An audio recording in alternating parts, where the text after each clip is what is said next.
Now that I have my camera connected to the tablet, I'm going to turn the tablet on using the power button, which is there on the top left. Swipe up. If it asks you for a PIN, you type in the number 1000. And then we're going to open our ThruTracker Recorder by double tapping on the icon with the red circle on it. Hit OK.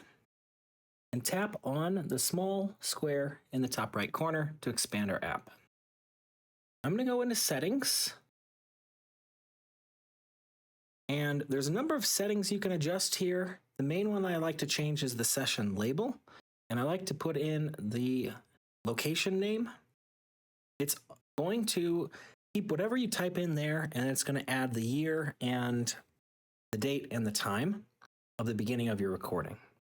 And when we're finished, we can hit close and then open up a preview.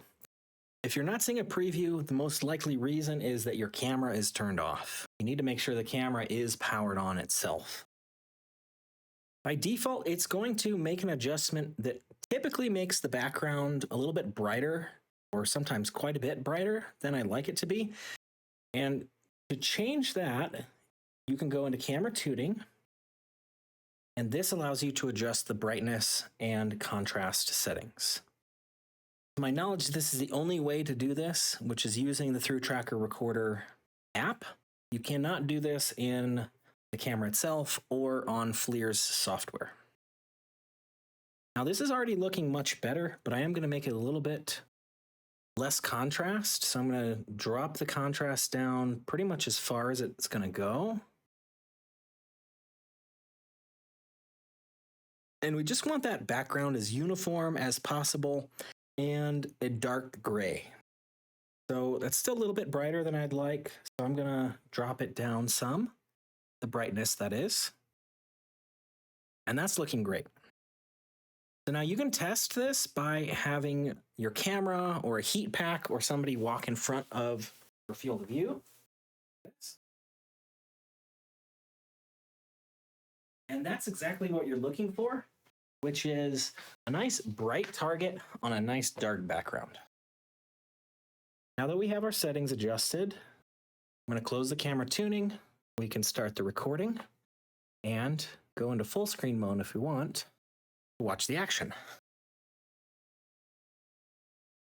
Now you just want to make sure that your tablet does not go to sleep. So I would check your sleep settings on the tablet in the settings within Windows and make sure it's set so that it's not going to go to sleep. I usually keep it at 2 hours. If you're going to record for longer than that, you can change that.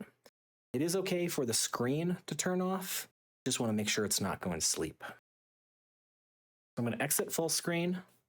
We can stop our recording, close the app, and look at our files. The files are automatically saved in the videos folder within ThruTracker Recordings. And you can see the different files that we recorded with our test, the date in year, month, day format, then the time in hour, minute, second format. And we can open that up, review the video that we recorded, make sure everything looks good, and close it all down. Now, when you're finished, I do strongly recommend turning the tablet off completely by going to the power settings and shutting it down. That's going to save our battery life, especially because we're turning it so that it does not go to sleep. This is going to make sure to preserve battery life for our future recording sessions.